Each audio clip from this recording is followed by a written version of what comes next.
Preparando a transmissão. Veio aqui um negócio, go it. Calma. Você Got que vai it. mudando. Não, pode deixar. Vocês me apresentam, essas coisas, né?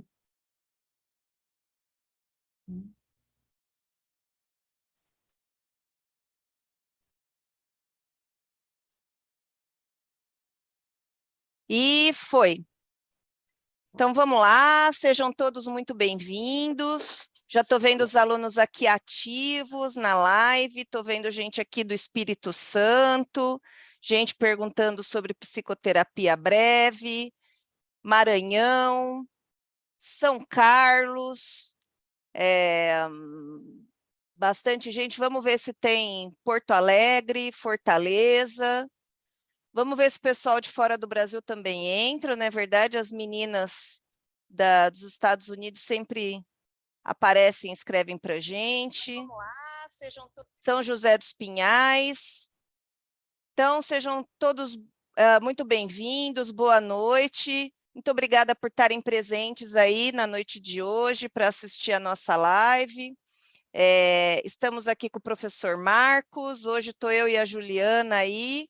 A Gisele estava participando de algumas bancas essa semana, talvez ela entre aí, mas hoje a gente vai prestigiar a aula aí do professor Marcos, e só para avisar a todos vocês, os alunos aí da turma que entrou em fevereiro, os que já estão fazendo mecanismos de defesa e conceitos fundamentais, as provas, a APOL 2 está liberada hoje, tá bom, gente?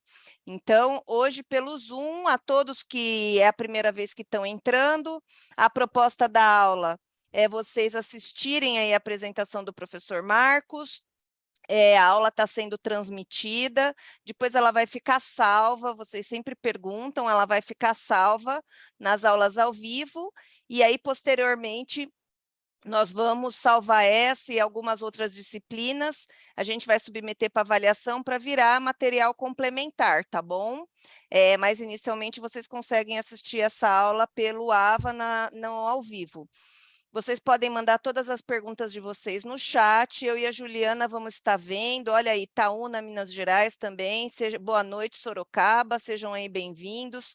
A Flávia aí de novo, São Francisco, Califórnia, Campo Grande, Campina Grande na Paraíba, Prudentópolis no Paraná, Foz do Iguaçu, Goierê, imigrante no Espírito Santo. Então, gente, o professor Marcos vai dar aí uma live em torno de 40 minutos. Se vocês quiserem mandar perguntas, fiquem à vontade, eu e a Juliana vamos filtrando aí as perguntas, tá bom? Se eventualmente a pergunta de vocês passar e a gente não perguntar, pergunta de novo, que a gente vai respondendo. Aquilo que for pertinente ao professor Marcos, a gente vai encaminhar para ele, aquilo que não for pertinente, a gente vai respondendo aqui no próprio chat, tá bom? Também. Oi, pode falar aí, Ju. Antes que você passe para o professor Marcos, dar também boa noite, dizer que eu estou bem ansiosa com essa live, porque eu conheço nada de psicoterapia breve em psicanálise, não conheço os autores, então estou bastante curiosa, acho que os alunos também, então estou bem ansiosa para essa aula. Sim, e o pessoal aqui está marcando nos endereços aqui, Resende, no Rio de Janeiro, Tainara, no Rio Grande do Sul, São José do Barreiro, Guaxupé, Salomão, no Espírito Santo, Os Pinhais, Guaxupé de novo, Rio de Janeiro, Camanducaia, em Minas Gerais, Santa Catarina. Então, vamos lá, gente, sejam todos bem-vindos, e aí podem ir mandando as perguntas, Serquilho aí de São Paulo. Então, professor, você viu que o grupo aí ele é bem heterogêneo, fique à vontade, se quiser lançar alguma pergunta ao longo da sua apresentação, pode lançar, e a gente vai encaminhando também as respostas, e vamos acompanhando aí, dando todo o suporte para você, e a apresentação é toda sua, tá bom? Obrigadão. Legal, gente. Boa noite para todo mundo. Só queria falar para esse rapaz de Camanducaia que às vezes eu vou lá pedalar. Sinto falta de não ver a carinha de vocês aqui, enfim, é uma característica aí do formato, mas ao mesmo tempo é muito bacana poder falar com um monte de gente sobre isso que eu acho que é tão potente, tão bacana, que é a psicoterapia breve psicanalítica, né? Então, enfim, agradeço aí a oportunidade e o convite que a professora Raquel me fez. Bom, gente, eu vou tentar introduzir o assunto, tá? Não tenho pretensão aqui de esmiuçar. Eu só quero que vocês conheçam um pouco disso, entendam isso como algo pertinente à psicanálise, inclusive como um braço aí da psicanálise, né? E que possam se aprofundar no momento oportuno, tá? Então, a ideia é fazer um voo aí, um panorama nisso, tá? Falando um pouquinho de mim, eu sou, enfim, psicólogo de formação, na verdade, circulo aí por 3 campos, né, dentro da psicologia, dentro da psicologia de maneira geral, né, que é a psicologia escolar, né, a orientação educacional, a orientação profissional e a psicoterapia, mais especificamente a psicoterapia breve, né. Inclusive, eu cheguei na psicoterapia breve a partir justamente orientação profissional de base psicanalítica, que é a orientação profissional pela estratégia clínica, né? E aí, eu vou, então, colocar aqui, armar a minha apresentação, e aí eu vou pedir uma ajudinha para vocês me dizerem se está tudo ok. Tá. Estamos Então, vendo sua aí, apresentação. maravilha. Agora, continuam vendo, né? Sim. Beleza. Está na tela cheia, para a gente poder ir seguindo. Bom, o que eu gostaria de falar? Primeiro, ao apresentar, eu sou uma pessoa bem concreta, né? Então, mostra aqui a capa dos livros que eu baseio essa fala, alguns dos livros, né, da psicoterapia breve, para vocês verem as carinhas. Esses livros vocês acham ou em sebo, estante virtual, é uma maravilha, ou alguns nas livrarias mesmo, né? E esses carinhas que estão aí, eu vou ficar falando o nome deles, então não se preocupem, né? Só mesmo para mostrar um pouquinho disso, e isso é uma parcelinha do que vocês acham aqui. O único que está em inglês é esse azulzinho da esquerda ali, que é do Thomas Mann, que eu achei particularmente interessante, não tinha em português, eu fui atrás, comprei no sebo. Os outros todos estão em português e tem muito mais coisa ainda também em português para ser explorado dessa área, né? Então, assim, a gente tem que... primeira coisa, né? Mas, assim, terapia breve psicanalítica é mesmo, né? Sim, é mesmo. Como, né? Primeiro, a gente precisa lembrar que a psicanálise ela é esse tripé, né? Que é um corpo teórico, né? Um dispositivo metodológico de investigação, então uma forma de construir conhecimento sobre a mente humana, e um procedimento terapêutico, quer dizer, uma forma de intervenção, uma prática clínica. Para a psicanálise é tudo isso, né? E aí eu acho que faz até mais sentido a gente falar de psicanálises, né? Porque é tão diverso esse universo que é difícil a gente falar de um só. Mas o que há de comum é que está sempre em cima desses 3 apoios aí. E aí, a gente pode olhar para a psicoterapia breve como surgindo, né, no histórico da psicanálise. Aí eu quero fazer algo bem rapidinho aqui, vai ficar caricato, tá? Vocês podem aprofundar, podem ir atrás, mas é só para dizer de onde isso sai. Então, toda a psicanálise sai lá do Freud, né? E o Freud, que começou o percurso dele, né, lidando com os histéricos, com os neuróticos, né, propriamente dito, e a maneira de um médico cirurgião, né, buscou caminhos, né, para chegar no trauma que ele entendia ser a origem daquele sofrimento psíquico que aquelas pessoas viviam. Então, esse caminho para chegar ao trauma, no começo da psicanálise, no começo aí do percurso do Freud, teve algumas aventuras, né, que passou até pela hipnose, enfim, como vocês sabem, ou por outros caminhos técnicos, tá? Até chegar nessa tríade aí fundamental, que é a associação livre, o princípio da abstinência e a interpretação como sendo a via privilegiada para chegar à origem daquele sofrimento emocional. E aí se cria essa talking cure, né, esse entendimento da cura pela palavra, que é o que a psicanálise propõe aí, e que ainda hoje tem toda a sua potência, né? Bom, em 1914, lá no trabalho dele, História de uma Neurose Infantil, ele faz exatamente ali uma modificação no enquadre, né? Então, ele chegou lá na fórmula associação livre, princípio da abstinência e interpretação, e quando ele está ali, nesse caso clínico, no nome dos ratos, ele faz uma intervenção, depois de 4 anos de análise, chega no 4º ano, aquela análise não avança, né? E ele propõe, então, que aquela análise terminaria naquele ano. Ele fala isso para o paciente, dizendo, olha, esse ano a análise termina.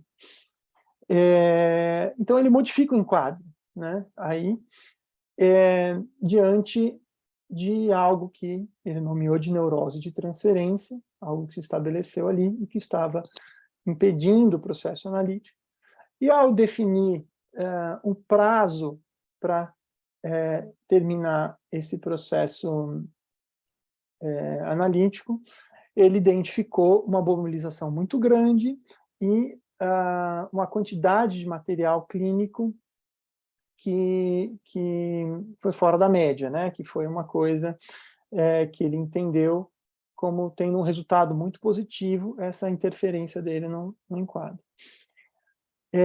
Mas acontece que ele não... ele, ainda nessa fase das experimentações do Freud, da técnica da psicanálise, da técnica clínica, né?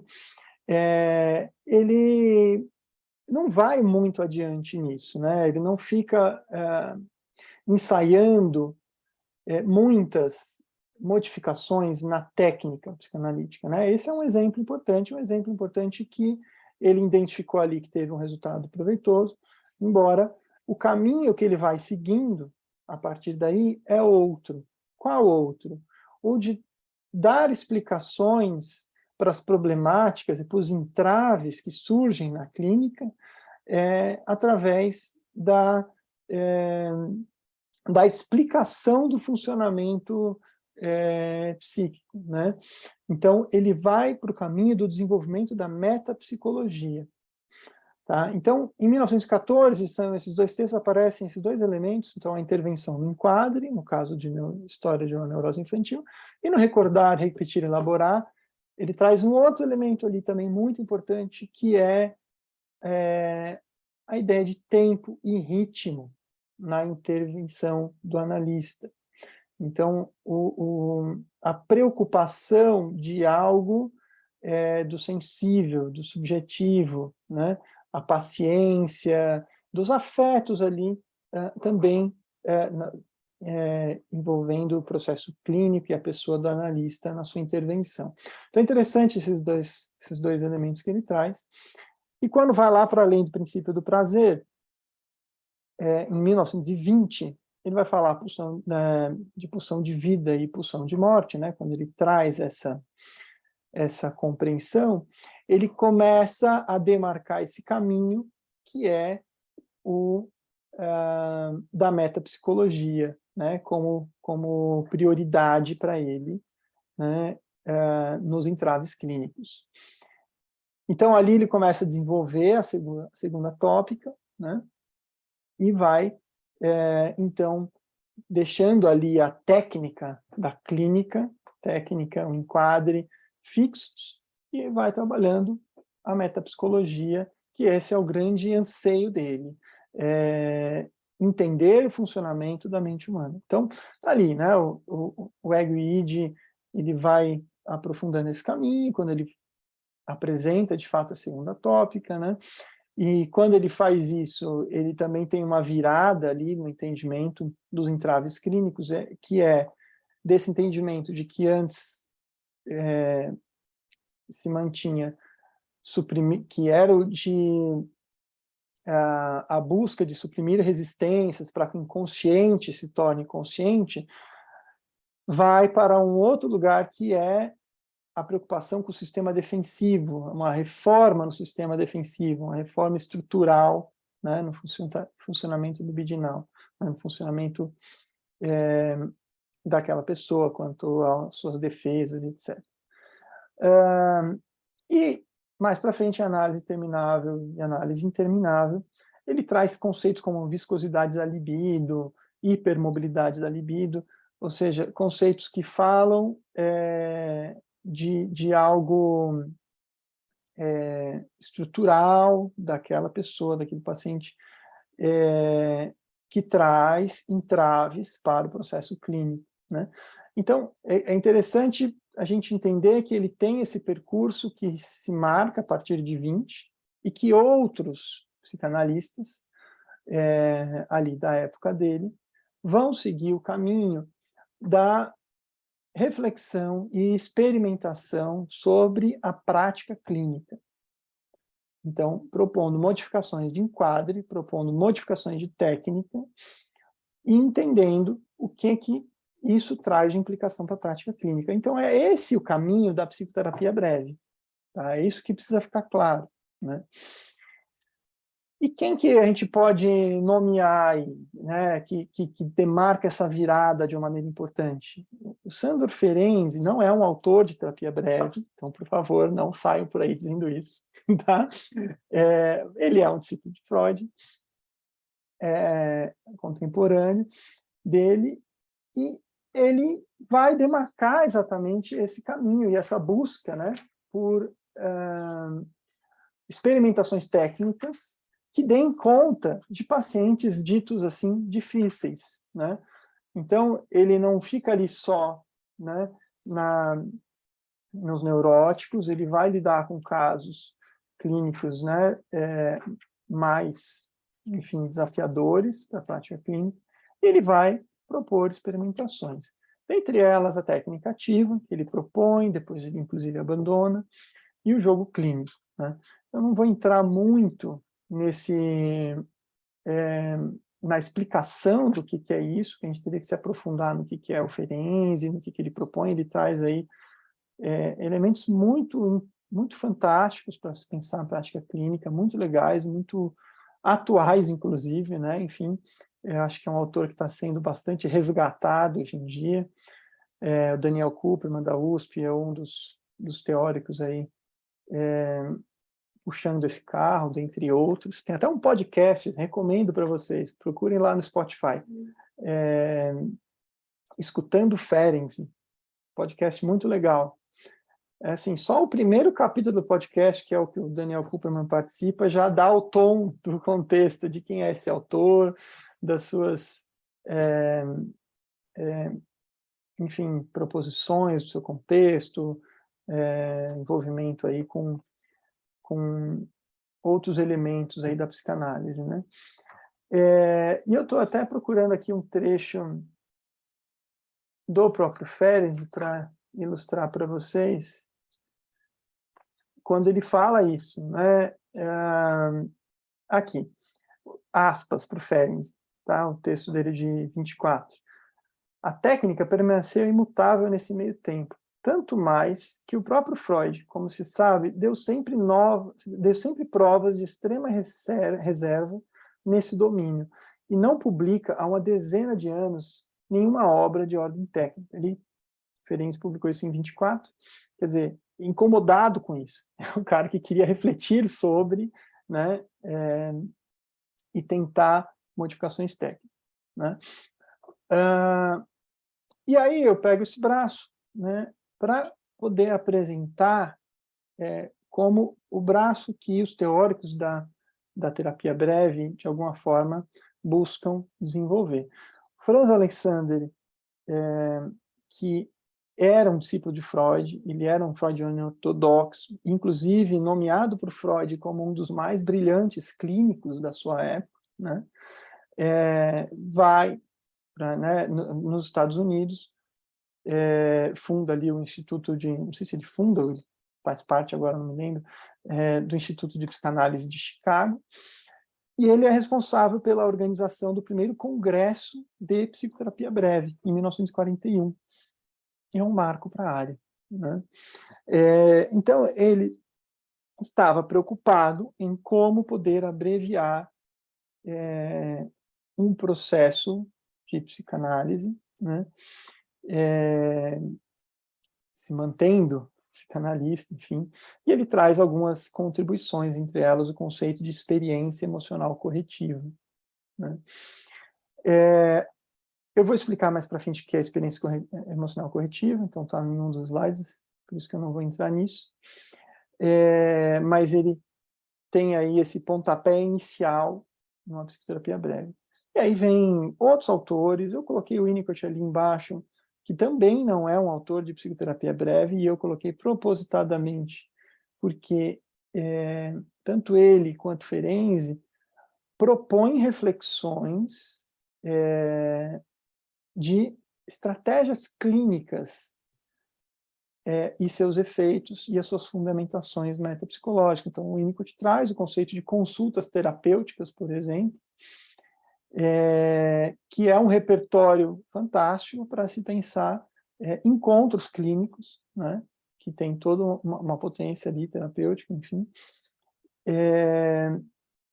e que não é o formato da psicanálise clássica, embora seja um psicanalista fazendo, né? O Winnicott teve essa sacada, ele falou assim, olha, enquanto eu não posso fazer uma análise clássica, eu sou um analista fazendo qualquer outra coisa, ou seja, não me incomodem questionando se isso é psicanálise ou não, eu sou um analista, né? Vocês deem o nome que vocês quiserem. Enfim, acho que é uma sacada boa. E aí, tudo bem, mas o que é, então, a psicoterapia breve, né? Então, primeiro a gente precisa entender que a psicoterapia breve, ela é, por convenção, um processo terapêutico de que tem a duração de até 1 ano. Tá? E no caso de uma terapia psicanalítica breve, é um processo terapêutico que se vale do repertório da psicanálise. Tá? Então, eu vou comentar um pouco disso, o que significa se valer do repertório da psicanálise e pensar um processo breve. Então, aqui está uma definição do Mauro Regenberg, é um professor do Instituto Sede Sapien, aqui de São Paulo, e autor de um daqueles livros lá, aquele de capa preta e verde, que chama Psicoterapia Breves. Ele traz essa definição, né? Então, a psicoterapia psicanalítica é um espaço vivencial, não aleatório, experienciado dentro de um enquadre com sessões regulares, como um empreendimento que busca reflexão, elaboração sobre si mesmo, sobre a relação com o analista, por meio da reescrita, ressignificação da biografia do analisando. Então, o sujeito transforma essa história e dela se apropria, da elucidação de suas características de personalidade, ligados aos tipos de personalidade, então, está lá no Freud, né, enfim, os princípios para se pensar isso, né, o neurótico, o histérico, enfim, como é que funciona a psicodinâmica de cada um deles, da investigação do campo transferencial, da interpretação da transferência e da contratransferência, dos lapsos, das repetições, dos sonhos, do discurso do paciente a partir de suas associações livres. Né? Então, acho que disso ninguém discorda, que é um processo psicoterapêutico que se vale, né, da psicanálise.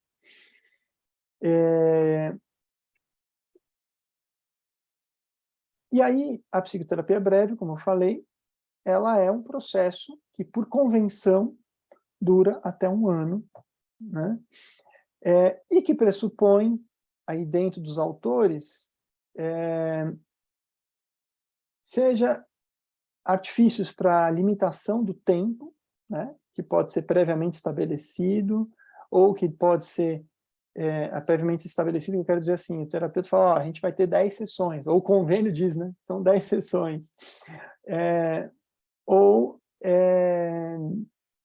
não necessariamente ser previamente estabelecido, mas ser acelerado a partir da atitude do terapeuta, para que o processo terapêutico se dê em menos tempo. E da presença de um foco, né, ligado à angústia que leva o paciente a se consultar.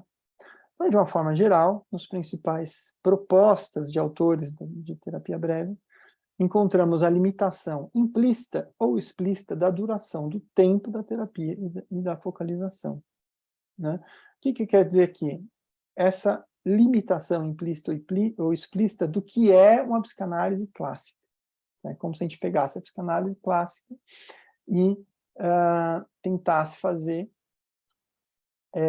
adaptações quanto à duração do tempo e da condução ali das intervenções, do foco de trabalho, para que isso pudesse acontecer de maneira breve.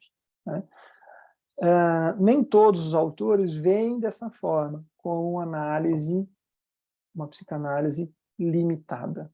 Tá? Isso é importante que fique claro. Mas, de uma forma geral, é o que a gente acaba encontrando. Né? Buscam restringir a técnica clássica em diferentes aspectos, visando a abreviação do tratamento. Isso implica em restringir para que pacientes que ela serve, então, seleções de quais pacientes a terapia prévia é indicada, ou a seleção de métodos, né? Então, atitude ativa do terapeuta, ou não ativa, atitude passiva, né?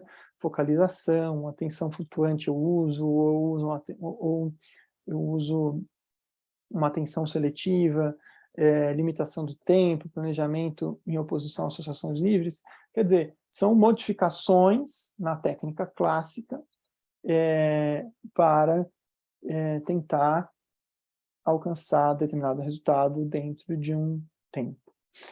E aí, isso é de uma forma geral, porque isso é extremamente variável dentro dos autores. Né? E isso que é importante a gente poder dizer. Essa tabelinha aqui é uma tabelinha que o Gilles Guéron, que é um autor de psicoterapia breve psicanalítica, levantou a partir da pesquisa dele. Ele é de Lausanne, da Suíça, né? E fez um extenso estudos sobre propostas de terapia breve psicanalítica. Tá? Você vai encontrar alguns autores que chamam de psicoterapias psicodinâmicas breves, ou psicoterapias breves de inspiração psicanalítica. Tá? Importante dizer aí sobre essa variação de nomenclatura. Mas estão todos falando aí da mesma coisa. E essa tabela contrasta os autores e as suas diferentes propostas. Eu vou voltar a ela depois que eu discutir um pouquinho enquadre e técnica, né? Para a gente poder entender o que são esses nomezinhos que eles colocaram. Mas está ali o Franz Alexander, que eu comentei, e outros, né? Então, o Lewin, o Dan Valu, Sifnos, Malan, James Mann, Gilles Guéron, e tantos outros que poderiam entrar aí, mas ele se restringiu até esses, né? Então, é muito diverso, são muitas propostas, tá? Mas eu puxo o Gilles Guéron porque eu acho que ele traz algumas reflexões mais amplas para vocês entenderem de maneira panorâmica um pouco desse campo, né? Quando ele vai...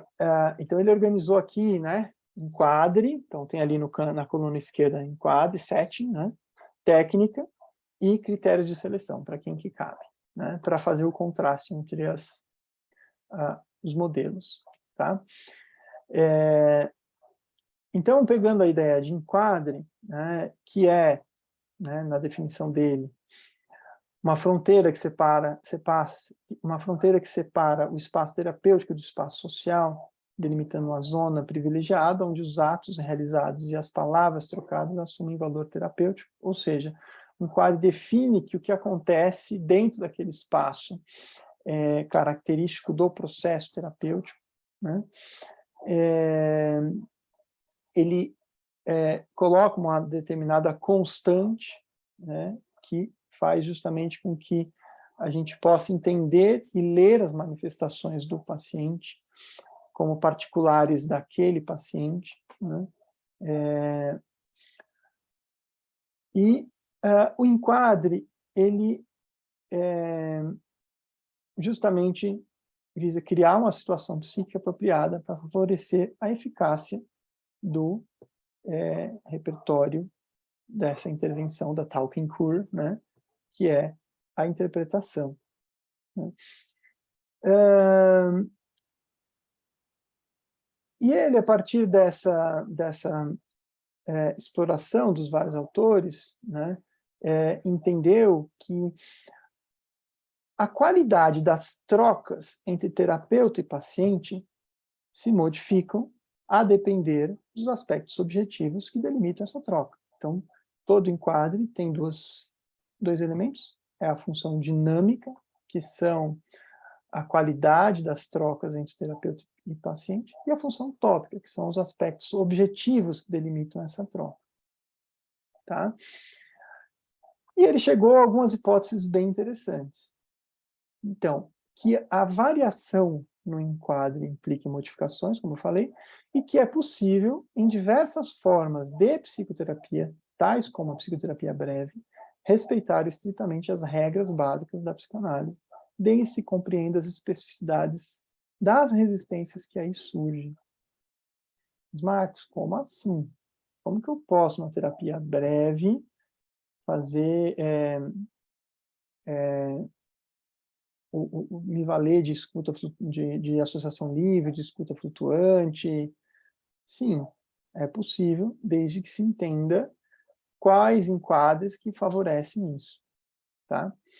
Então, para vocês entenderem isso, vou fazer esse percursinho aqui. O que é a psicanálise clássica, em termos de enquadre, né? A psicanálise clássica é aquela ideia de muitas sessões na semana, 2 a 5 sessões na semana, o uso do divã e sem tempo definido, certo? Essa é a psicanálise clássica. Nesse enquadre, vamos pegar só uma dimensão aqui, que é a dimensão do tempo. O paciente que chega à sessão, ele chega à sessão, pensando aqui numa análise que já está rolando, que o paciente está lá, análise clássica, está deitando no divã e associando livremente. Então, ele chega, entra na salinha dele lá e deita no divã. E começa ali as associações. E se ele, nesse momento, fala assim para o seu terapeuta, nossa, você está irritado hoje, né? E segue ali o fluxo das associações. Né? Você está irritado comigo, ou irritado, sei lá. Segue falando lá. Veja que ele está falando sem ver o rosto do terapeuta. Ele está falando necessariamente sobre o passado. Ele está falando sobre aquilo que ele captou, que ele construiu ou projetou de impressão no momento que ele entrou na sala. Ele não está vendo o rosto do terapeuta efetivamente. Então, ele está falando do passado. Esse enquadre, ele justamente favorece o processo regressivo. Ele favorece com que o paciente permaneça no tempo passado e nele se aprofunde.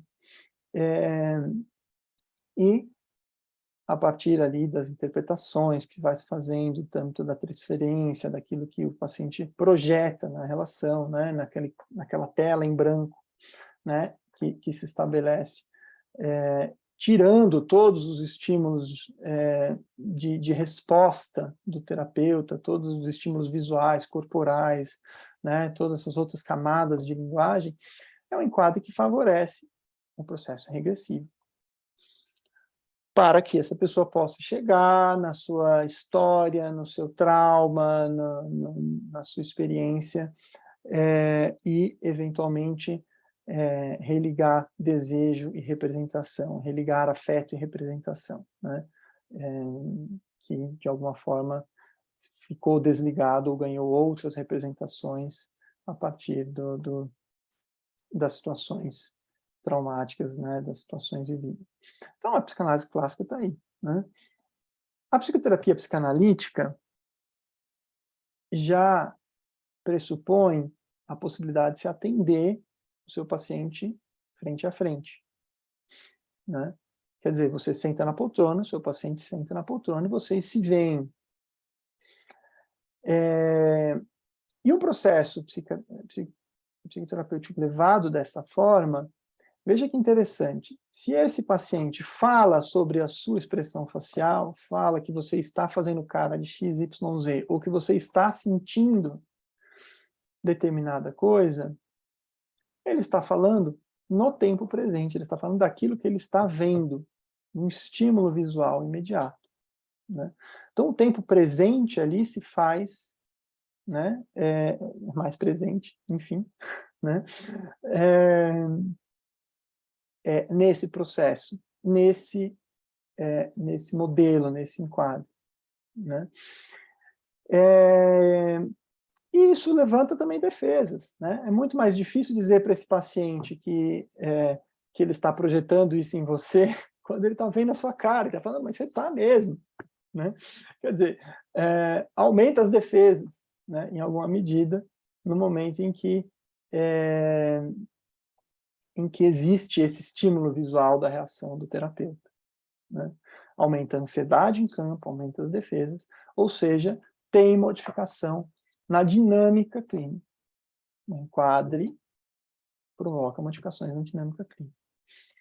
Quando a gente vai para uma psicoterapia breve psicanalítica, a gente tem a mesma questão.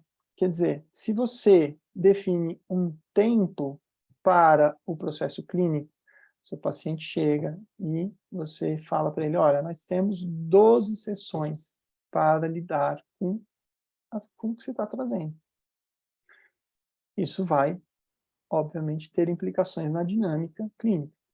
Vai colocar esse paciente em contato com limite, com finitude. Que ansiedades que isso vai levantar nesse paciente? Ansiedades associadas a limite finitude, a castração, a elementos ligados a isso. Um daqueles autores que eu mencionei, que é o James Mann, ele faz toda uma exploração do tempo na clínica, né? Nesse sentido de quando a gente trabalha no tempo infinito, que é uma análise clássica, ou mesmo uma psicoterapia psicanalítica, ou seja, um processo sem tempo definido, a gente se comunica com essa fase do desenvolvimento infantil, do desenvolvimento psíquico, que é do infantil, que é do lúdico, que é da onipotência. Quando a gente lida com o tempo finito, a gente se comunica também com aspectos do paciente de finitude, né? De lidar com limite, de lidar com a morte, de lidar com finitude. Então, tudo isso aparece no campo psíquico, aparece na dinâmica do processo, a partir do momento que existe essa modificação no enquadro, tá? Então, toda essa reflexão para vocês entenderem esse exercício que a psicoterapia breve faz, que é trazer essas reflexões a partir das modificações do enquadro e da técnica. E aí, o Gilles Héron, a partir daquela tabela, identificou que as propostas e os modelos de terapia breve, que o terapeuta propõe um tempo definido, de maneira bem organizada, de maneira bem clara. Olha, nós vamos ter 10 sessões, ou que ele mesmo combina com o paciente. Olha, nós vamos trabalhar por 30... quantas sessões você acha? 30 sessões? Beleza. Né? Então, que tem um tempo bem claro e bem definido, esses modelos demandam a menor atividade por parte do terapeuta. O que é atividade por parte do terapeuta? Eu acho que a gente precisa entrar um pouco nisso, né? O Freud, quando chegou lá para o Homem dos Ratos e falou, olha, a nossa análise termina esse ano, é uma intervenção ativa. Ele não está lá parado, colhendo as associações espontâneas do paciente. Ele está fazendo uma intervenção ativa. A técnica ativa do Ferenczi é uma técnica que ele propôs e depois, inclusive, abandonou, pressupõe intervenções diretas no paciente, por entender que essas intervenções impedem gozos secundários desse paciente, quer dizer, impedem que a libido se perca em gozos secundários e trava o processo terapêutico. Então, um exemplo que ele dá lá é de uma paciente que ficava de perna cruzada durante sessões e ele pede para essa paciente descruzar a perna. E aí tem todo um desenrolar do que esse pedido gera, né, na economia psíquica daquela paciente. Então, esse tipo de intervenção diretiva no fluxo associativo, né, é o que se pode chamar de atividade, né? E em quadros com tempo mais definido, demandam uma menor atividade do terapeuta, portanto, uma maior proximidade da técnica clássica, que é a associação livre e escuta flutuante, ou seja, mínimo de atividade, né? Enquanto em quadros sem tempo definido, ou seja, que o terapeuta se propõe a fazer uma terapia breve, mas isso não é definido junto do paciente, olha, são tantas sessões, etc. Isso implica em uma maior atividade por parte do terapeuta. Então, é como se o terapeuta tivesse na mão dele a responsabilidade por fazer aquele processo acontecer num tempo abreviado. Tá? E aí ele vai selecionar que material que ele vai levar em conta, ele vai fazer interpretações direcionadas a um determinado objetivo, direcionadas a um determinado conteúdo, a um determinado foco que ele entende que é o problema daquele paciente. Enfim, então ele vai conduzir muito mais o processo. Tá? Então, por exemplo, o Gillian é um desses que entende que a terapia breve pode ser, sim, operada nos moldes da técnica clássica da psicanálise. Desde que você proponha um enquadro de maneira bem definida, né? E atue a partir da angústia central do paciente. Tudo bem? E aí eu vou voltar aqui para essa tabelinha, só para mostrar os contrastes. Então está aqui a análise clássica. Divã poltrona, tempo não limitado, encontros regulares de 3 a 5 vezes por semana, a técnica pressupõe a neutralidade, a postura do terapeuta é passiva, e leva-se em conta todas as associações que o paciente faz. O critério de seleção é flexível, né? Então, aí vai depender de cada terapeuta. Assim. Aí, os outros autores vão tendo modificações aqui. Então, o Franz Alexander, né, que ele pressupõe o uso do divã ou face a face. Todos os outros aqui pressupõem atendimento face a face. Tá? Aqui, o tempo não é definido, no caso do Franz Alexander. A frequência também é variável, não é pré-definida. Enfim, a gente está falando dos primórdios aqui da psicoterapia breve, né? E é uma postura bastante ativa do terapeuta, né? Então, não há um tempo definido, há uma postura bastante ativa do terapeuta. E nesse começo, ele não se coloca em relação à escuta, se são todas as ações ou se enfim, ele varia quanto a isso. Às vezes ele propõe coisas que limitam um pouco a escuta, por isso é variável, a depender aí da situação do paciente. A gente vai vendo outros que têm outras propostas. Eu vou destacar o James Mann só porque eu acho que tem uma particularidade interessante aqui. Ele propõe um processo terapêutico, de maneira arbitrária, né, de 12 horas.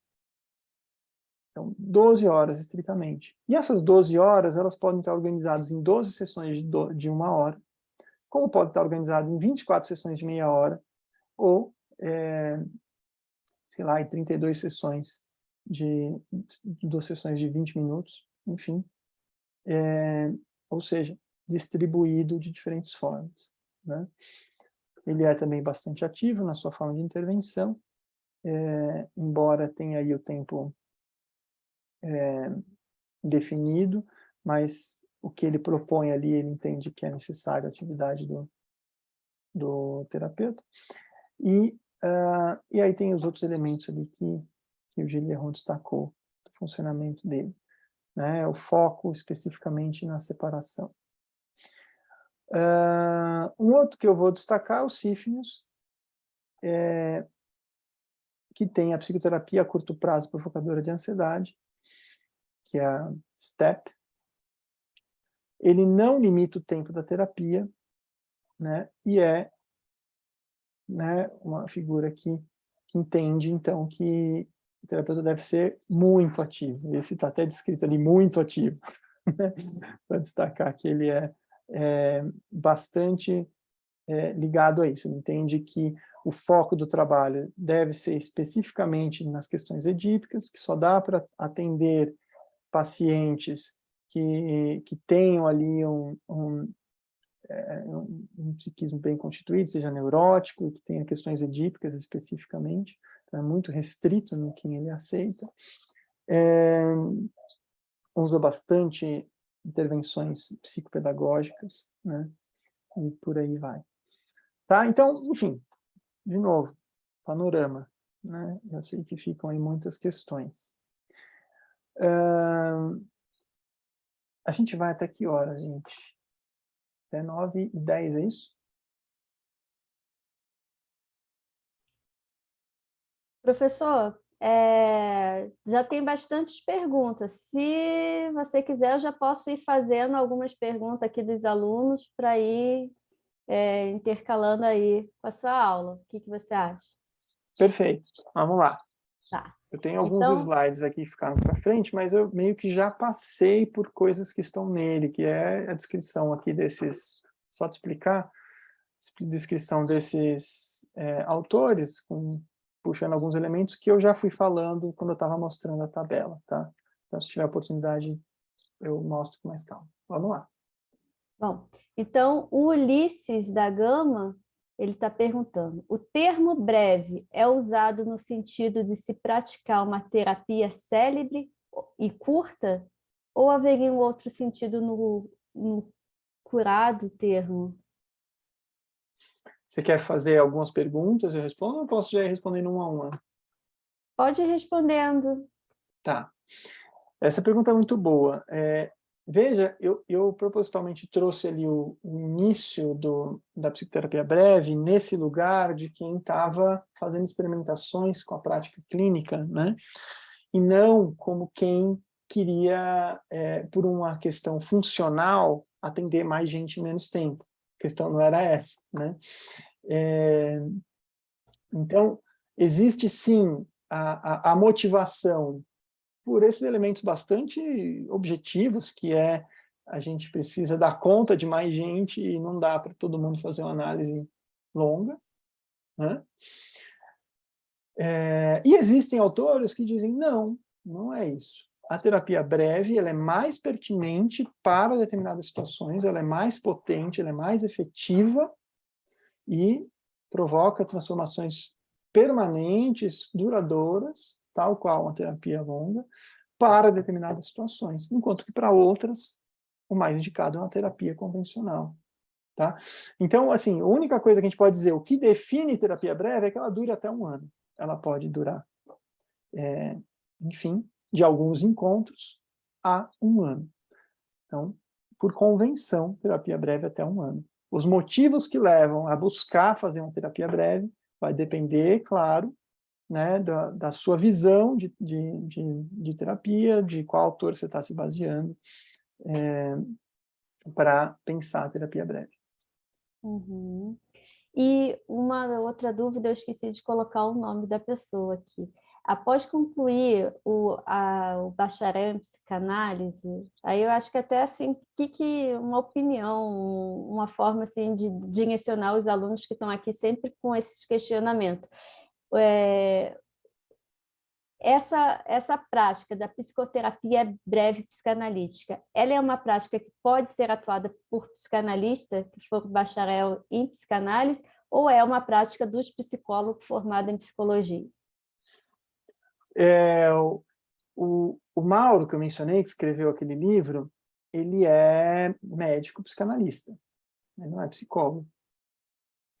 Então, não é algo do psicólogo, né? É uma prática da psicanálise. Tá? E o que é importante de mencionar, né? Alguns autores me acompanham nisso, tá? É uma prática que exige bastante do terapeuta, do analista, né? Então, é importante também entender que, para você fazer um trabalho no tempo breve, você precisa entender o que é uma análise, para poder entender como é que vai ser uma análise, uma psicanálise no tempo abreviado. Tá? Então, exige sim estudo, exige sim experiência, né, para ter efetividade. Uhum. E a Jaqueline está perguntando, existe um tipo de formação de psicanálise breve que seja aceito pela IPF, pelo Instituto, pela Associação de Psicanálise? O que é a IPF que ela está dizendo aqui? Francesa? Será o Instituto de Psicanálise francês? Da França? A IPF. Eu acho que ela deve ter confundido com IPA, não? Com a IPA, né? Com a IPA? Acho que sim, ela deve ter com a IPA. Ao invés de sair o A, sai o F. Que é aceito pela IPA? Boa pergunta. Uma formação... Não sei dizer não. Eu sei que esse curso, por exemplo, que o Mauro dá no SEDES, é um curso que é todo na psicanálise. Então, ele tem uma formação, como eu fiz lá, foi de 2 anos, muito, muito bacana, muito bem construída, para quem já tem, né, o nível superior, então é uma pós, que aborda tanto elementos da prática clínica, quanto elementos de uma prática clínica breve, pela psicanálise. Então, é uma formação bem legal, complementa bastante. Agora, não sei quanto ao que você está Ela falando de corrigiu aqui, é certificação. IPA mesmo. Uhum. Tá. E hoje em dia, com as consultas feitas online, a Regina Célia está perguntando como usar a psicanálise clássica de forma online e qual que é a indicação? Muito boa essa pergunta. Veja que, por essa conjuntura, né, a gente começa a atender online, e isso traz modificações na dinâmica da clínica, né? E é interessante, porque aí todo mundo se põe a pensar, não só quem é da breve, mas todo psicanalista teve que se pôr a pensar, e aí, o que muda numa terapia online? Né? Quais são as implicações? Eu vou trazer só uma reflexãozinha que eu gosto muito, assim, que é da minha experiência. Quando a gente tem o nosso espaço físico, nós somos zelador do setting. Nós zelamos pelo lugar onde a terapia se dá. E isso implica em você controlar a quantidade de ruído que vaza da sala, isso implica em você pensar no percurso que o seu paciente faz, no momento que ele te liga, até a hora que ele senta na sua poltrona ou no seu divã. Isso implica em você escolher o que tem na sua sala, se vai ter divã ou não, né? que cor que é o divã, que quadro que ele vai ficar olhando quando ele sentar no divã ou na poltrona, se ele vai olhar de viés para você ou se ele vai estar de frente, enfim, tudo isso você zela por isso, né? Quando você vai para uma terapia online, você necessariamente compartilha essa zeladoria. Porque quem está cuidando do sigilo do outro lado é o seu terapeuta, é o seu paciente, não é você. Enquanto você está lá na sua sala física, você zela pelo sigilo. A pessoa entra lá, tem algo que né, protege os ruídos de vazarem e pronto. Né? Se ele quiser falar do que ele falou para o terapeuta, ele fala, mas você tem a sua ética, você não vai sair contando para o paciente falou, pode fazer. Né? No caso de uma terapia online, se essa pessoa está lá na cozinha da casa dele e tem outros familiares ali junto, né? Como é que fica? Né? Quanto que ela vai poder associar livremente diante desse cenário cheio de interrupções, cheio de variáveis, cheio de pessoas, né? Que tem implicações dinâmicas importantes para ela. Então, essa zeladoria é compartilhada, e você tem que trazer para o seu repertório clínico a construção desse enquadre de uma maneira muito diferente do que é quando você traz ele para a sua sala. Uhum. Quer dizer, você vai ter que conversar com o seu paciente sobre isso. E aí, como é que é o seu espaço? Né? Como é que você... quais são porque se o cara nunca fez terapia, ele nem sabe, né? Mas e aí, tem algum problema fazer na cozinha, com minha mãe cozinhando? Né? Nem sabe. Quem já faz análise no modelo tradicional sabe, tem esse enquadre mais ou menos construído, né? Então, meio que naturalmente ele vai e organiza o setting lá, e é uma zeladoria compartilhada, isso também tem suas implicações. Mas e quem está começando uma terapia online?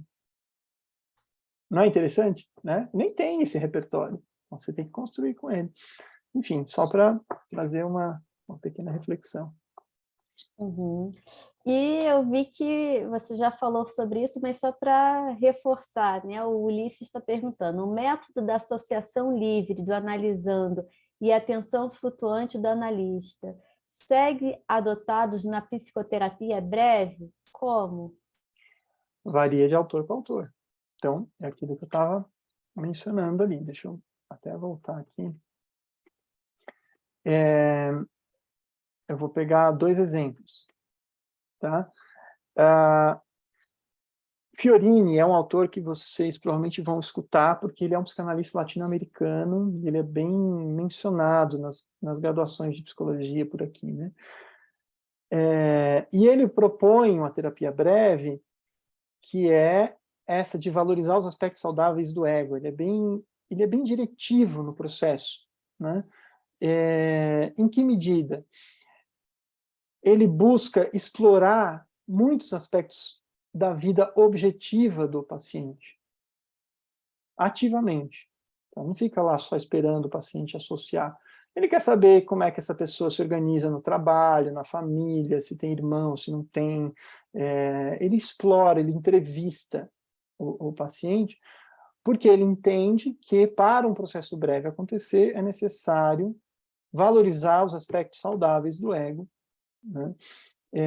Aquilo que está operando, aquilo que está bem adaptado, né? E ajudá-lo a lidar com os aspectos menos saudáveis. Então, ele vai o tempo inteiro escutar a associação do paciente, mas também intervir nesse processo associativo buscando informações que ele julga pertinentes. E esses dois aqui, que o Mauro Regenberg é o professor aqui do Instituto SEDES, faço uma propaganda, porque é bom, gosto dele, foi banca do meu mestrado, do meu doutorado, muito querido. E o Gilles Leron, que é o suíço, lá de Lausanne, esses dois entendem que é possível usar para associação de nível escuta flutuante. Né? E eles fazem isso por um caminho diferente. O Gilles Leron, ele vai buscar, na teoria sistêmica, complementando com a psicanálise para entender as modificações no enquadre. Aquele exemplozinho que eu dei ali né, do enquadre da análise clássica, da psicoterapia psicanalítica, do tempo, né? Ele que faz essa exploração, enfim. Então, ele usa alguns outros elementos teóricos, além da psicanálise. E o Hegenberg, ele se propõe a ficar estritamente na psicanálise. Aonde ele vai buscar subsídios para pensar isso? Ele vai buscar em Winnicott, em Ferenczi, no percurso da psicanálise, autores que fundamentam as modificações em quadro e na técnica. Enfim, né? Então, só para trazer esse contraste, tá? Tanto um quanto o outro entende que não é você sair fazendo terapia breve. A pessoa chega e fala, vamos lá fazer uma terapia breve. Não, você tem algumas etapas importantes que devem ser cumpridas, né? O Gillian propõe 4 entrevistas iniciais, onde ele vai fazer uma sondagem semi-estruturada acerca das queixas atuais, então aí ele é ativo nesse momento inicial, para saber se, no entendimento dele, é possível fazer uma terapia breve. Nessa sondagem inicial, ele estabelece uma hipótese psicodinâmica e faz uma interpretação inicial para aquela pessoa, né? No sentido de tentar localizar qual que é a angústia central dela, que traz essa pessoa para a terapia. E a partir daí se define a modalidade de tratamento e o tempo da terapia. Então, o paciente é convocado, inclusive, a estipular o tempo, né, para aquilo. Uma vez que você entende ali qual é a angústia central, bom, vamos trabalhar em cima disso por quanto tempo. A data final é definida com precisão, e a partir desse momento inicial, aí se vale do par, associação livre, escuta flutuante. Entende-se que o foco do trabalho se dá espontaneamente. Né, quer dizer, o próprio paciente está ali para sanar, para lidar com aquela angústia central que vocês abordaram, né, tangenciaram nessas primeiras entrevistas. Então, não há necessidade do terapeuta ficar puxando para esse foco, né? Mas sim um exercício de escuta de que aquilo está relacionado com aquela angústia. Então, esse é o modelo que o Gillian propõe. O Mauro vai fazer algo bastante parecido, só que em vez de 4 sessões iniciais, ele propõe 4 tarefas, que passa por algo muito parecido do que o Gillian propôs. Formular uma intervenção inicial, baseando-se na angústia que motiva a busca por terapia, identificar se há crise ou não, distinguir um foco e decidir a indicação. Aí tem uma perguntinha que eu já li lá embaixo, que eu vou trazer aqui. Mas para quais casos uma terapia breve é mais indicada? De novo, depende do autor. Para o Sífilis, é indicado se for uma questão edípica. Ponto. Para o James Mann, é indicado se for para colocar ele em contato com questões de finitude, de morte, de castração. Se for para o Mauro, para o Hegenberg, é indicado principalmente se o paciente estiver numa situação de crise.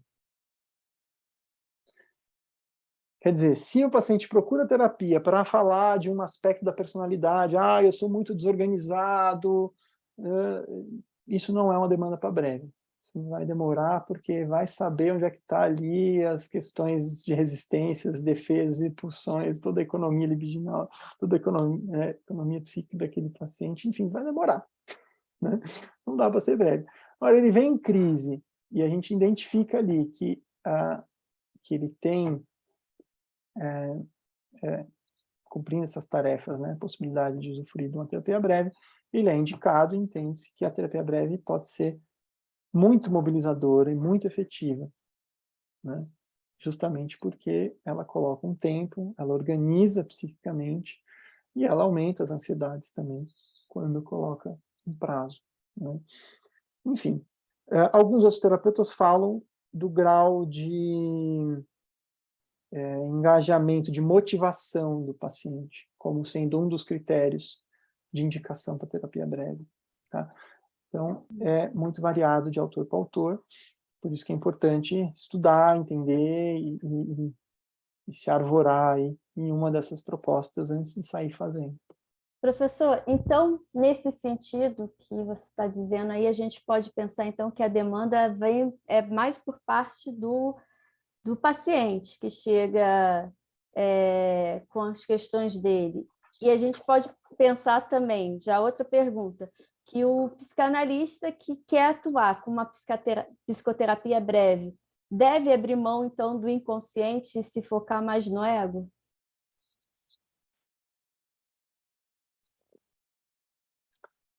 De forma alguma.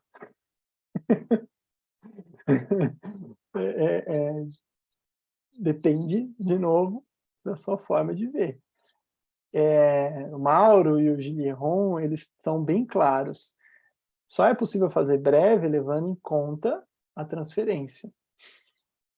A diferença é que a gente não vai interpretar a transferência sistematicamente, mas a gente vai usar todo aquilo que reverbera transferencialmente, tudo aquilo que reverbera na gente, do que a gente sente a partir do que o paciente está falando, para localizar a angústia central e fazer uma intervenção mais assertiva.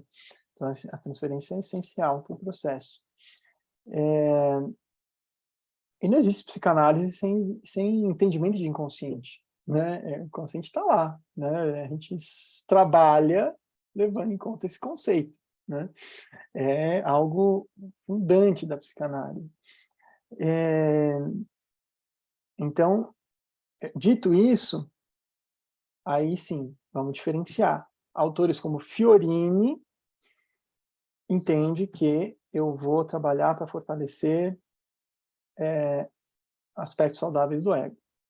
Autores como Mauro, por exemplo, que acha que uma paciente em crise é ótimo para uma terapia breve, não. Vai desconstruir tudo, ruptura, né? Então, tem todo um processo importante de desconstrução e reconstrução, passando, inclusive, por catarse, né? Por, enfim, esse momento catártico ali, dentro desse processo, enfim, então não pressupõe aí que fica só na camada egóica.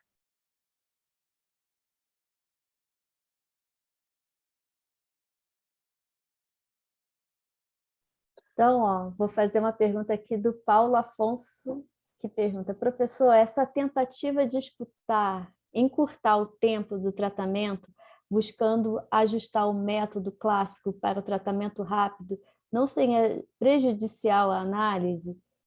E mais que isso, não seria uma forma adaptativa da pós-modernidade que tem como um de seus pressuposto curar o sujeito mais rápido para que ele volte ao social e volte rapidamente ao consumo, prejudicando ainda mais esse sujeito?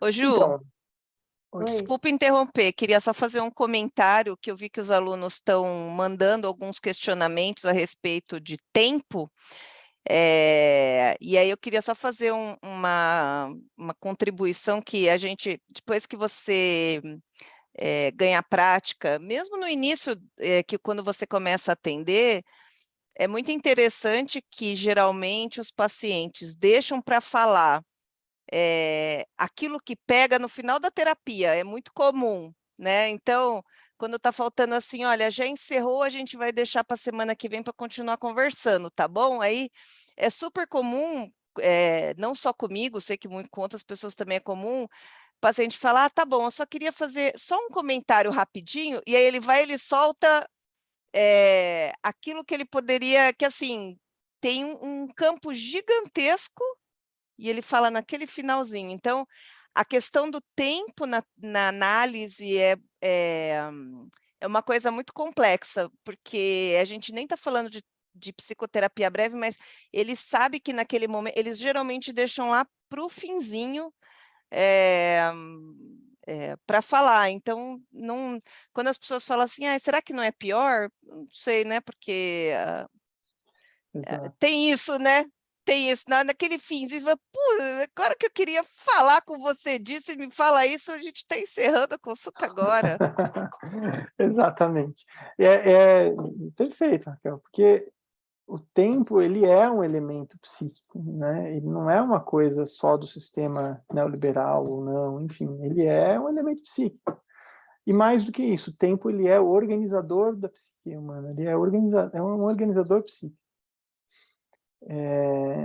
Não à toa, né, na mitologia, os maiores sofrimentos que a gente descreve são sofrimentos eternos, né, infinitos, que não tem tempo para acabar. Então, aqueles mitos, né, da pessoa que fica ali com o fígado exposto, aí o corvo vai lá, come, aí o fígado se regenera, ele come de novo e fica assim até o fim da vida, né, enfim. Isso é apavorante para a gente, né? A infinitude é assustadora, né? É apavorante, enfim. Então, o tempo ele tem o seu lugar, né? De modificação na dinâmica clínica e de favorecer o psiquismo em certos aspectos, né? Então, não, a questão não é só mercadológica aí.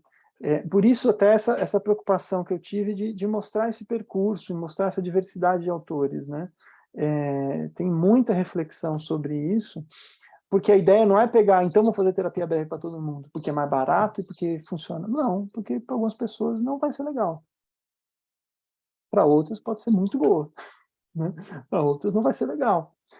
Então, a questão não é de que existe uma terapia superior, que é a análise clássica, e existe algo diminuído, que é a terapia breve, né?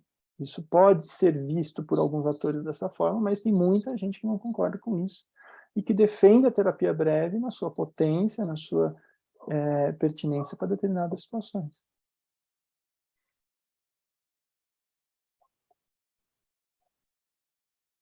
Ju, pedi para Então, você ler, Ju. tá, eu vou perguntar aqui, então, da Maria de Fátima.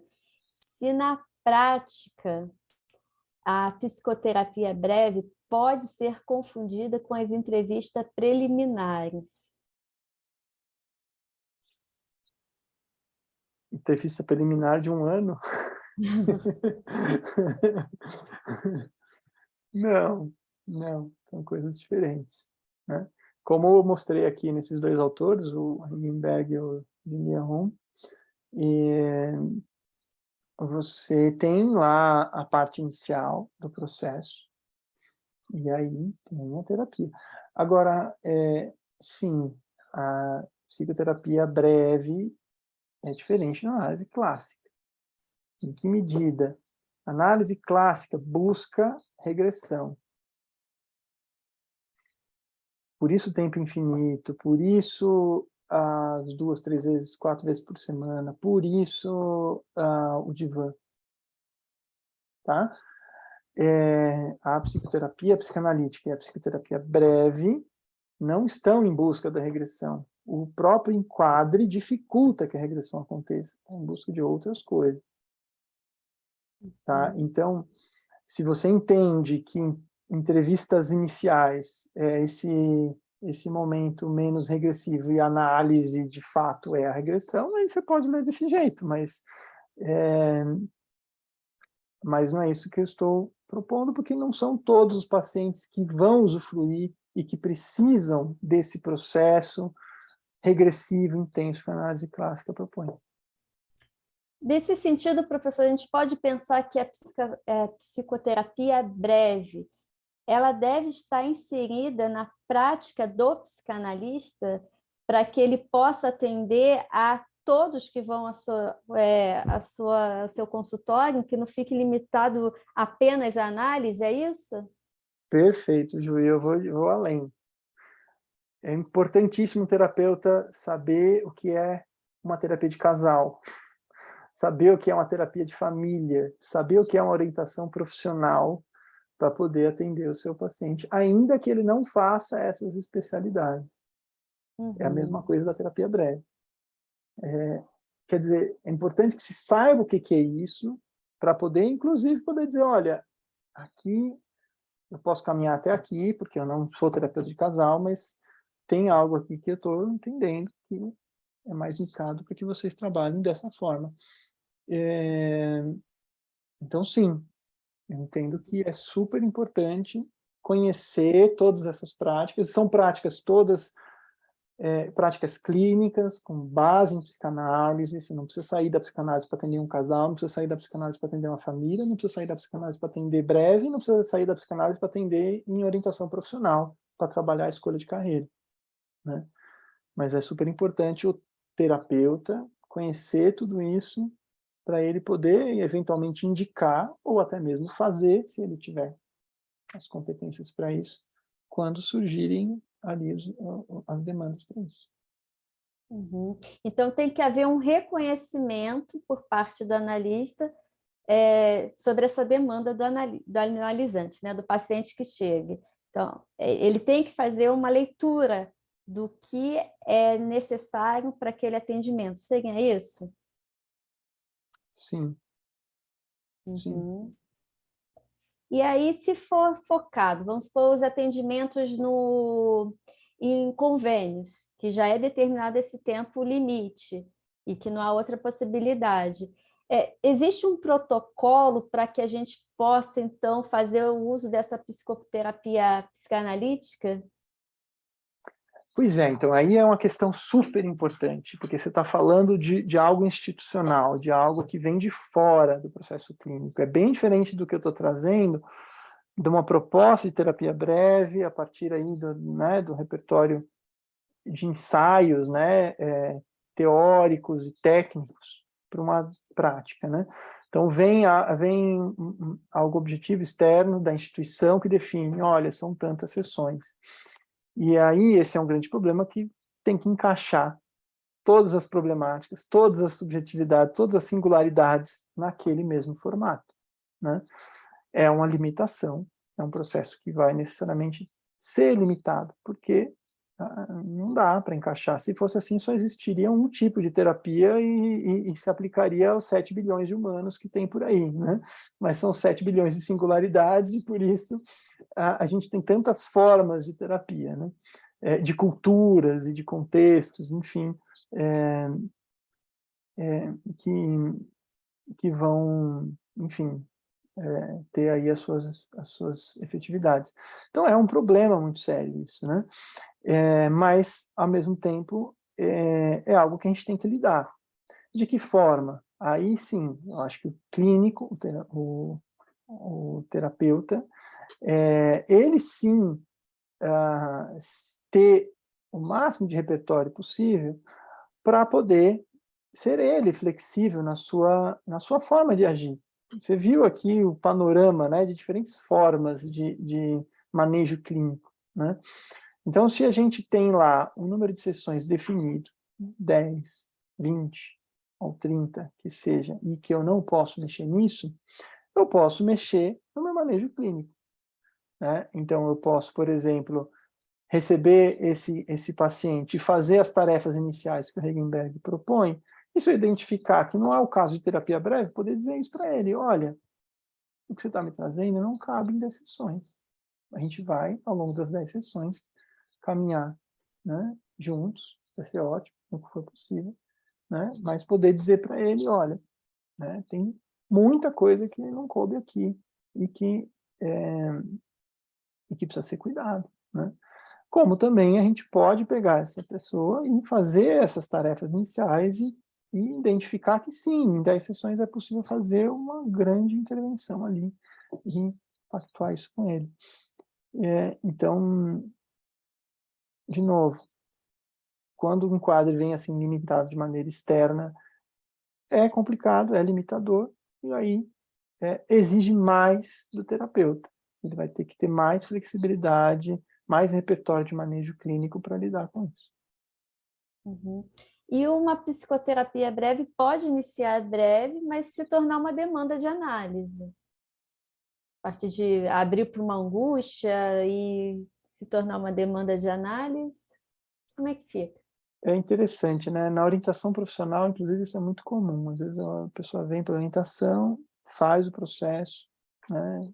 Sai com o projeto de carreira, mas sai também com a compreensão de que tem mais coisa para ele explorar e faz análise, começa uma análise. Enfim. Sim, né? Isso pode acontecer. embora não seja exatamente aquilo que a gente busca no começo. Por quê? Porque se a gente vai fazer um processo breve com isso na cabeça, a gente não vive o processo breve, né? Então, a gente tem que fazer o processo breve. Eu estou falando do caso em que você pode propor diferentes enquadres, não no caso de um enquadre imposto de fora, né? Então, se você acorda com seu paciente, olha, nós vamos fazer um processo breve de 30 sessões, esse prazo, ele tem uma implicação na dinâmica clínica. Então, é muito diferente chegar no final desse processo e esse paciente falar, puxa, mas agora eu quero uma análise, né? O que ele está resistindo aí? Qual é o elemento aí de finitude, de término, de castração, enfim, que ele está, de alguma forma, querendo contornar, entende? Então, isso tem que ser lido como um fenômeno clínico.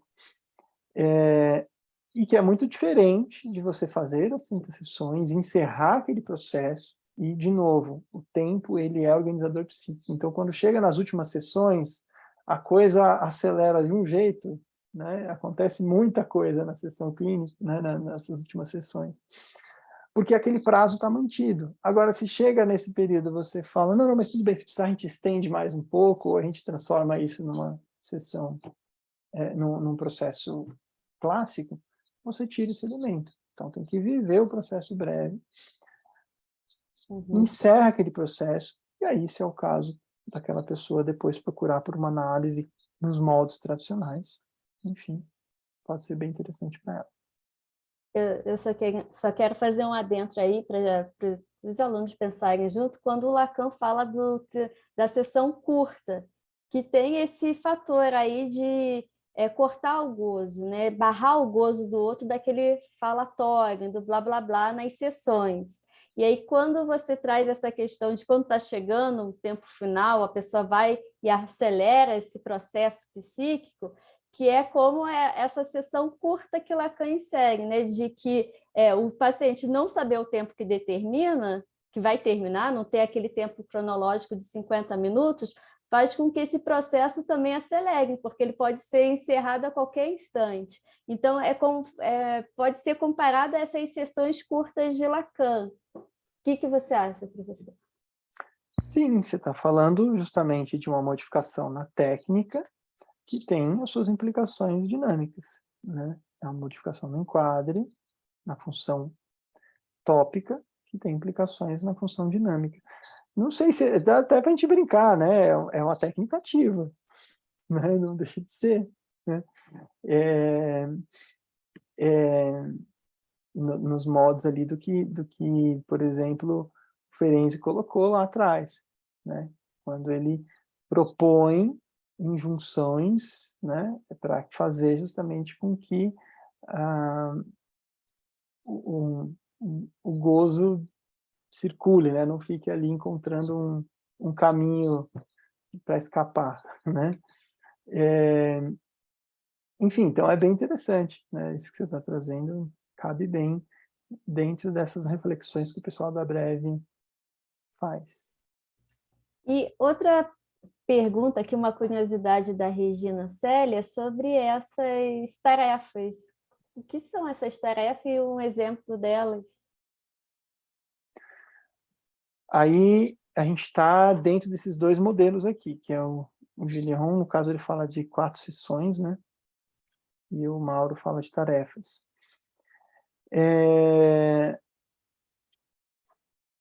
Bom, o que ele propõe aqui? Formular uma intervenção inicial baseando-se na angústia que motiva a busca por terapia. O Mauro entende que nessas primeiras sessões, uma tarefa essencial que a gente faz como terapeuta, e eu acho que a prática clínica deixa isso cada vez mais claro, né? É a comunicação significativa. Quer dizer, aquele paciente vem e ele está sofrendo de alguma coisa, ele está com alguma angústia. Ele vem buscando terapia e ele traz ali a motivação dele por buscar a terapia. Ou ele sai contando a história dele, ou ele chega lá e fala um pouco, mas fica parado, enfim. Ele se apresenta para você. como terapeuta.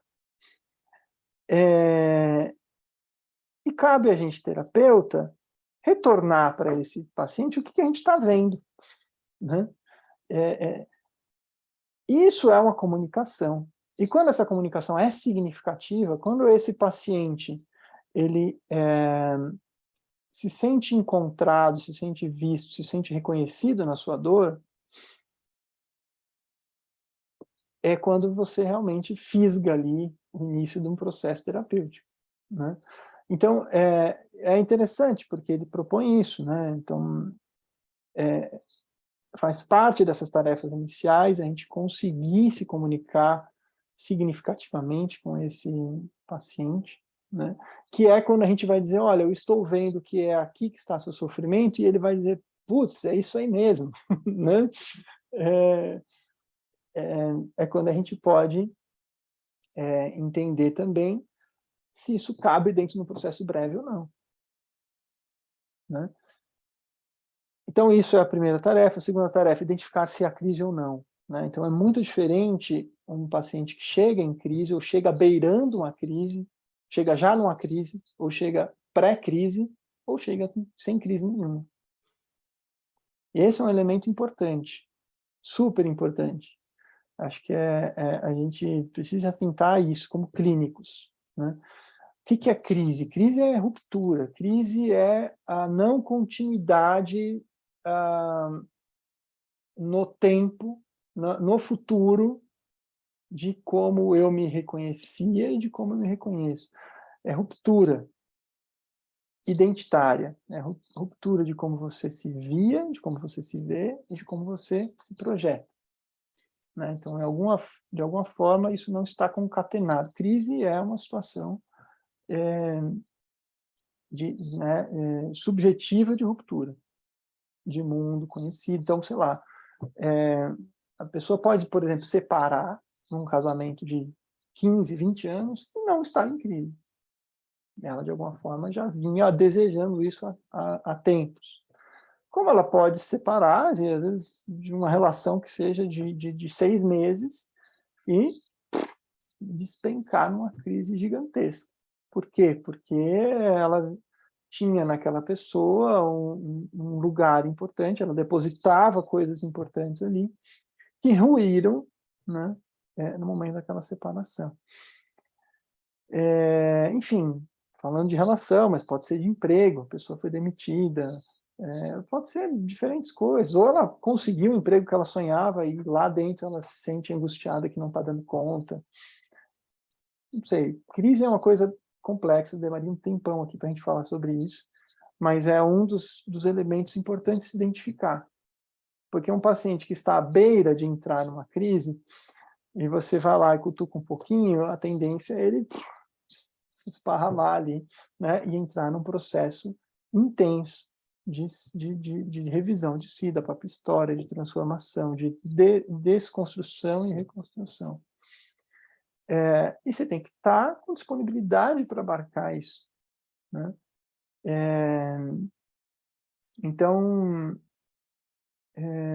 algo muito, muito sensível, muito importante aí, que eu acho que demandaria mais tempo para a gente falar.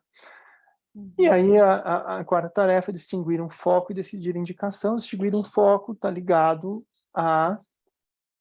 também à comunicação significativa, né? Então, a angústia central, a comunicação significativa, a angústia que motiva aquela pessoa a buscar a terapia. A partir daí, você identifica o foco, né? Então, bom, essa é a questão, né, central. A gente vai se debruçar e tudo que está em torno dela. E isso é importante ser conversado com o paciente, né, para que isso tenha um entendimento comum. E a partir daí que se pode, então, indicar, né, uma terapia breve ou não. Tá? Decidir a indicação é isso. Vamos fazer uma terapia breve, de quanto tempo? 3 meses, 6 meses, 1 ano, né? Ou não é o caso de terapia breve. Então, essas são as 4 tarefas que o Mauro propõe. Então, aqui eu vou trazer a pergunta do Luiz Carlos, que pergunta: como delimitar um tempo Eu acho que até essas tarefas já responde um pouco de isso que ele pergunta, como delimitar um tempo se não dá para prever a transferência. Mas eu acho que fazendo essas tarefas aí que o Mauro Engenberg propõe, já é esse tempo, né, de produzir essa transferência, de estabelecer essa transferência. Como é que a gente pode pensar isso, professor? A transferência acontece durante todo o processo clínico.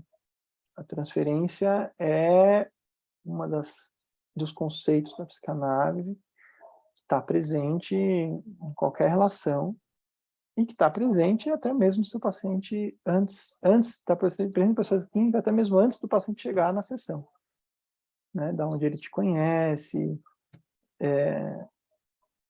como ele ficou sabendo, enfim. Então, a transferência está sempre atravessando o campo terapêutico, tá?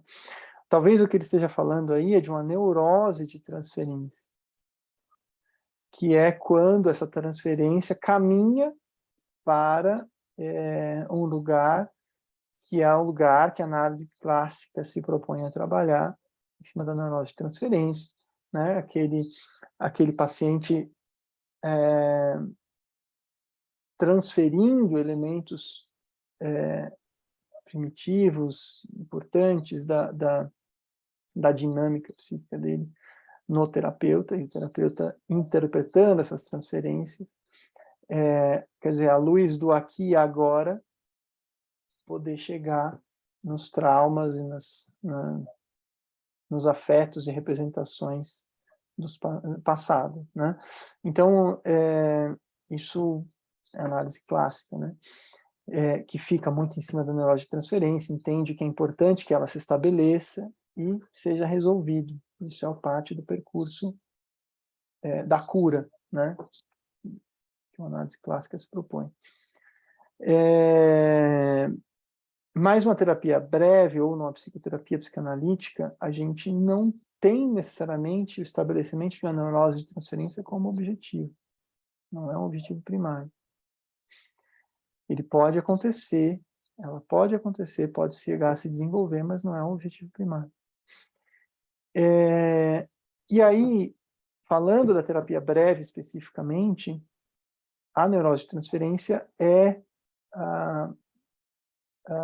contraproducente, impeditiva do processo, breve, em geral, né? Então, não é algo que é buscado, é algo que é evitado. Justamente não se pressupõe a interpretação sistemática dos elementos transferenciais num processo breve. O que não quer dizer que a transferência não seja levada em consideração. E é isso que eu quero separar aqui para vocês. Uma coisa é a transferência como conceito e como recurso clínico. A outra coisa é interpretar sistematicamente a transferência. Tá? Então, o paciente chega e eu estou o tempo inteiro atento ao que eu sinto diante desse paciente, ao que eu sinto diante do que ele me conta. Ele me desperta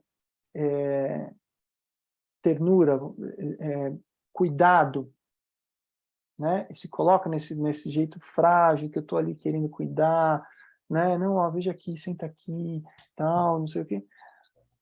Ou ele me deixa tenso, preocupado com o que eu vou falar, porque ele está ali me colocando, me medindo de cima a baixo, competindo comigo. Percebe? Então, eu estou usando a transferência aí para entender se essa pessoa se organiza de maneira neurótica ou se organiza de maneira, enfim, estado limite ou psicótico, enfim, como que é ali a organização psíquica daquela pessoa. A partir de como que eu reverbero aquilo que essa pessoa apresenta. Então, a transferência está o tempo inteiro operando na clínica e a gente tem que usar isso no processo breve também a nosso favor, mesmo que a gente não a interprete sistematicamente. Certo. E aí, professor, sobre o diagnóstico da personalidade, que então também não é em busca de um diagnóstico diferenciado, né? Mas esse da personalidade. Como é que a gente pode pensar esse diagnóstico de personalidade, de estrutura? Como é que é isso? Legal. O Mauro, ele usa a categorização do Jean Berger, né, que fala, né, da personalidade neurótica, psicótica, estado limite, ou da estrutura, né, psíquica. E aí o Mauro usa isso como elemento diagnóstico, né, então a partir da transferência, usando também da transferência para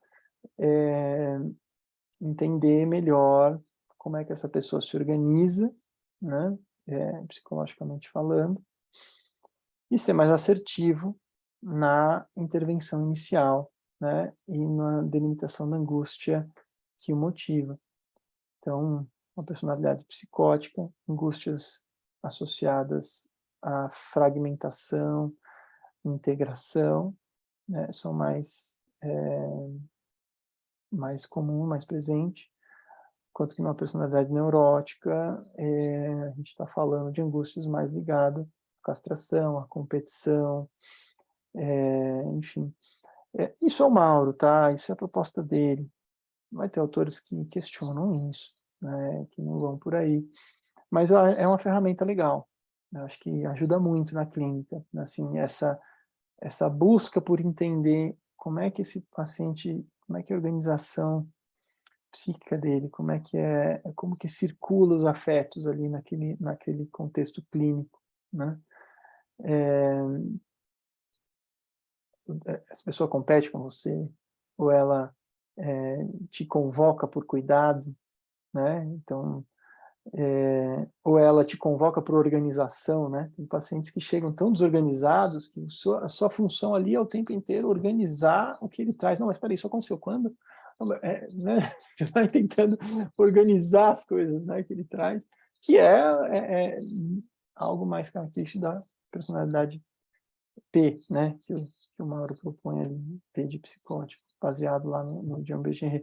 Não está falando que ele não está falando que é um psicótico, né? Está falando que é um funcionamento psíquico que tem questões lá do primeiro narcisismo, né, pré-edípicas, né, enquanto que o neurótico vão ter questões mais localizadas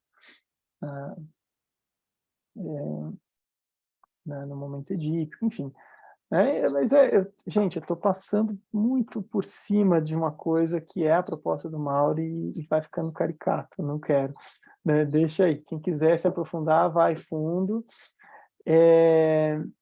Uma coisa que dá para fazer, se vocês quiserem, dá para compartilhar o link ali da minha dissertação de mestrado, que é onde eu explorei esses autores. E aí lá tem as referências bibliográficas, e são algumas que estão aqui, tem muitas outras, para eles irem atrás, enfim, né, se tiver interesse, e conhecer mais. Acho que tem muita coisa legal aí para se aprofundar nesse tema. Professor, adorei a aula. Eu aprendi muito, porque antes de começar eu já falei, professor, como é que é isso? É psicanálise? Não é? Porque eu realmente não tenho conhecimento nessa linha aí de pensamento da psicanálise em termos de psicoterapia breve, então para mim foi um grande aprendizado. Então eu quero agradecer a sua presença e todo esse ensinamento que passou para a gente em tão pouco tempo e foi tão rico de tantas informações. Então, obrigada pela aula e quero que volte outras vezes para entrar um pouco mais nesses assuntos que é muito interessante, né? Para as formas de atendimento que a gente tem hoje, online, convênios, a gente está sendo demandado por essa linha aí de psicoterapia breve. E a gente precisa entender, né? O pessoal mandou um monte de elogio, viu, Marcos? Não mandamos aqui todos os elogios que os alunos fizeram, mas o pessoal mandou, adorou a aula, o pessoal gostou muito, o Maurício está colocando aqui que gostou, a Beatriz, recebi assim, teve um monte de elogios que eu acabei não mandando, porque senão ia misturar com as perguntas e ia atrasar mais ainda, a gente sabe como é corrida a aula, né? Uhum. Então, mas super obrigada, obrigada por ter aceito, assim, a gente está o tempo todo aprendendo, né, Ju? Sempre que Muito vem um professor novo, a gente aprende maravilha. muito, muito, muito legal, viu? Muito legal. Gostei bastante, nem obrigado aí pelo convite. É, Desculpa aí se ficou muito corrido, enfim, mesmo só para dar uma pincelada. sim, Instigar que vocês também possam ir atrás, estudar, eu acho que é muito legal. A gente tem os autores clássicos, né, que a gente fala muito, então, os nomes grandes aí, né, da Green, Lacan, sim, Klein, Bion, etc. E tem muitos outros nomes que não aparecem nesse circuito, que tem reflexões muito legais. O próprio Ferenczi é um cara que ficou assim no ostracismo, né, coitado, agora que ele está sendo resgatado por questões políticas, né, e tem uma contribuição bárbara, enfim, então eu acho que é mais nesse sentido mesmo, poder contribuir, instigar para que o pessoal vá atrás e sim. conheça mais. Eu coloquei ali o link na mensagem, não sei se o pessoal vê essas mensagens também, Já mandei para o pessoal. que é Da da sua tese, dissertação. aham, da Essa é a dissertação. dissertação de Você tem o mestrado. doutorado também, não tem? Tenho, mas o doutorado ficou só na orientação profissional mesmo. Eu estudei Ah, carreira, tá. Entendi. percurso de vida das pessoas, narrativa e a orientação profissional, sempre na estratégia clínica. Então tem psicanálise também, mas aí nesse mestrado, que também tem orientação, mas tem um percurso ali, um panorama rapidinho desses autores de breve que eu mencionei. Então, se você quiser conhecer uma coisa mais sintética e tal, tem ali, e tem as indicações na bibliografia, as indicações dos livros que vocês podem comprar ali. Ah, é legal. E a gente sabe que é um desafio sempre falar nessas lives, quando a gente não vê as pessoas. Quando a gente começou a dar aula online, eu e a Ju e a Gisele, a gente sempre conversava que você ia gravando aula, você fazia brincadeira olhando para o nada. Às vezes você pedia pro câmera ficar lá dentro da sala só para a gente ter a sensação de que está interagindo com alguém. Você está lá conversando, você faz uma pergunta, você mesmo responde, e você não está olhando para nada, não tem ninguém ali do lado, né? É um desafio. Sim, muito. Eu não estou acostumado com isso. Dou aula online, mas, enfim, geralmente vem das pessoas, né? Para mim foi um desafio, mas foi muito legal. Certo, Não então. faço nem ideia de quantos estão aí escutando, né? Eu vou pegar aqui, peraí. Eu estou vendo que lá perto da Raquel também tem plateia, né, Eu Raquel? acabei de ver ali. Tem, gente, desculpa, olha, deixei o meu áudio desligado, porque eu tenho a Frozen aqui do meu lado, então ia atrapalhar, o pessoal ia querer cantar Let It Go junto, não ia dar certo. Ó, a gente teve quase 400 pessoas só na aula ao vivo. Que legal. É. E aí tem sempre mais gente que vai entrando, né, depois para assistir as nossas aulas. Hoje a gente tem 3.000 alunos, uma parte assiste a aula ao vivo e depois o pessoal acessa. Então, muita gente aqui está pedindo para a gente deixar gravado, e aí o pessoal, depois a gente consegue botar no material complementar, tá, gente? Então, fiquem bem tranquilos. Só uma coisinha que o pessoal vai estranhar. Eu pus um Insta aí, que é um Insta que eu criei agora há pouco, que é Já mandei para o profissional, pessoal também. mas eu não alimentei ele ainda. Ele está criado, não agora há pouco, né? Faz uma semana que eu criei. E que a ideia é alimentar ele, é um Insta profissional, né? Então tá meio vazio, mas ele vai ter movimento em breve. Então, só para avisar. Mas é um canal de comunicação, eu acesso, vocês podem me escrever lá que eu leio. E esse assunto de carreira é um assunto que a gente sempre conversa, né, Ju? Porque o Sim. bacharelado é uma mudança, se vai, como que isso vai seguir aí, tem também toda uma implicação dos nossos alunos, que serão futuros profissionais aí, e percorre aí a discussão de carreira sempre, né? Então, acredito aí que o pessoal vai curtir bastante as suas postagens, né, a seu Insta, até para entender também, né, fazer uma reflexão aí contínua do próprio percurso profissional, do percurso psicanalítico, né, que a gente vive ele todos os dias, sempre. Uhum. Perfeito, Certo. é isso aí. Então tá Legal. bom, né? Vamos ficar por aqui então. Muito Obrigado, gente. Boa obrigada, noite para obrigada a todos. todo mundo, boa noite, gente, obrigada aí pela audiência. A gente adorou a sua presença aí, Marcos, tomara que a gente consiga futuramente aí marcar outras lives aí para você trazer mais das suas contribuições, que o pessoal adora, né, adora ouvir aí coisa nova, coisa diferente, o pessoal gostou muito da aula e quem sabe a gente chama aí de novo no futuro para outras aulas para a gente falar mais sobre esse assunto ou sobre outros assuntos. Legal. Tá bom? Obrigado, gente. Obrigadão, gente. Boa noite para todo mundo e boa Boa noite. semana. Boa Até, noite, Tchau, tchau, tchau. Boa pessoal. tchau. semana. Tchau, tchau, Até professor. mais. Tchau, Raquel. Tchau, tchau.